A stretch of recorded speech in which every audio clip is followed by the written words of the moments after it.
Et oui, nous sommes déjà mardi et c'est l'heure d'une nouvelle vidéo. Et aujourd'hui, nous allons voir quelles sont les règles fiscales en matière de cadeaux effectués aux salariés. Les chèques cadeaux, les chèques vacances, les chèques culture. Alors, à tout de suite.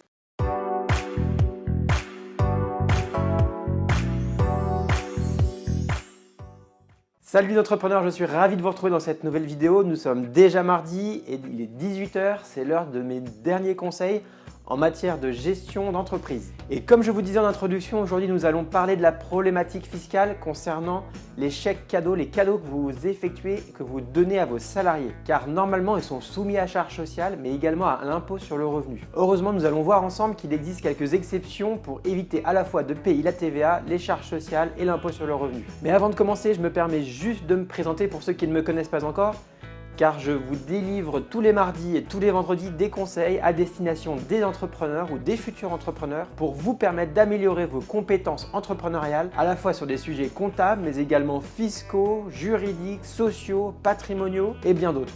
Tous ces sujets sont inspirés de la vie réelle, de mon expérience professionnelle réelle, car je suis expert comptable, commissaire aux comptes et entrepreneur et aujourd'hui j'ai la chance de diriger le cabinet d'expertise comptable FICO qui compte 35 collaborateurs et ensemble nous accompagnons des centaines d'entrepreneurs. Et ce sont donc ces entrepreneurs qui me posent des questions et tout cela m'inspire pour vous proposer toutes mes vidéos. Alors si vous ne l'avez pas encore fait, je vous invite immédiatement à vous abonner à la chaîne pour ne rien rater de tous mes conseils. Et si vous souhaitez aller encore un peu plus loin, n'hésitez pas à aller visiter mon site internet grégoryprouveau.com, le lien est sous la vidéo, pour vous permettre de télécharger des guides gratuits qui répondront à vos problématiques du moment. Mais revenons au sujet du jour qui concerne les chèques cadeaux, les cadeaux que vous donnez à vos salariés. Et bien lorsque les chèques cadeaux se présentent sous la forme d'un bon d'achat et qu'ils sont donnés aux salariés, ceux-ci sont exonérés de charges sociales et d'impôts sur le revenu à condition que le cumul de chèques cadeaux donnés aux salariés ne dépasse pas 170 € par an et par salarié. Alors que se passe-t-il si vous dépassez les 166 € par an? Eh bien le surplus peut être exonéré suivant les conditions qui suivent. En effet, l'URSSAF dresse une liste des événements personnels qui, lorsqu'ils interviennent, permettent à celui qui bénéficie des chèques cadeaux d'être exonéré de charges sociales. Il s'agit par exemple d'un mariage, d'une naissance, d'un départ en retraite, de la fête de la Sainte Catherine. Il y a une liste exhaustive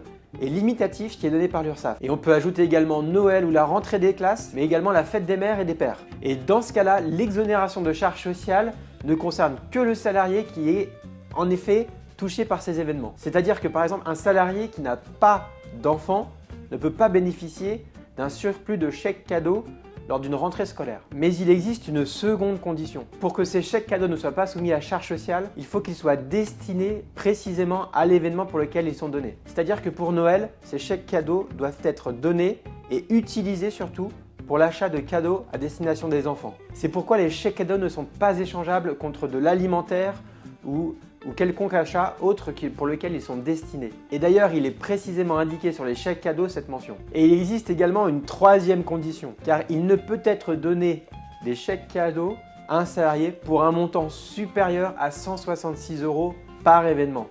Je rappelle juste que les 166 € correspondent à 5% du plafond de la sécurité sociale. Et ce seuil des 166 € s'applique notamment en 2018. Il évoluera en 2019, en 2020 et encore plus tard. Mais qu'en est-il de la TVA? Peut-on récupérer la TVA? Eh bien, il est possible dans certains cas de récupérer la TVA sur les achats réalisés, par exemple, lors de l'achat de cadeaux pour les salariés. Si les cadeaux ont une valeur inférieure à 65 € TTC, alors l'entreprise peut récupérer la TVA sur ses achats. Et maintenant, je vais vous donner un conseil pratique. Car si vous avez un effectif conséquent et que vous souhaitez mener cette politique managériale de donner des chèques cadeaux à vos salariés, à vos employés, eh bien, je vous invite vivement à se mettre en place un tableau Excel pour pouvoir suivre ce que vous avez donné chaque année à vos salariés, à vos employés. Comme ça, vous verrez en un clin d'œil où vous en êtes pour ne pas dépasser les seuils de 166 € par événement, par salarié et tous ceux que je viens de vous donner. Notez que pour votre propre comptabilité, il n'est pas nécessaire de faire signer chaque salarié qui bénéficie de ce chèque cadeau. En effet, l'administration fiscale n'impose pas cette justification pour pouvoir déduire la charge en comptabilité. Mais il est possible d'envoyer un courrier à destination de votre salarié pour lui expliquer ce don de chèque cadeau Et ainsi, vous conserverez une copie de ce courrier que vous pourrez transmettre à l'administration fiscale si celle-ci vous pose des questions à ce sujet. Voilà, c'est tout pour cette vidéo aujourd'hui. J'espère que vous aurez appris un certain nombre d'éléments intéressants pour vous permettre de manager vos équipes. Si vous avez des questions à ce sujet, n'hésitez pas à me les poser dans la zone commentaire sous la vidéo. Et j'insiste à nouveau, je vous invite réellement à vous abonner à la chaîne pour ne rien rater de mes conseils et également à visiter mon site internet grégoryprouveau.com pour aller télécharger les guides qui répondent à vos problématiques. Prochainement, je vous proposerai des séminaires en ligne et des séminaires dans mes bureaux ici à Paris. Je vous remercie pour votre attention et je vous dis à très bientôt pour de nouveaux conseils et de nouvelles vidéos. Au revoir.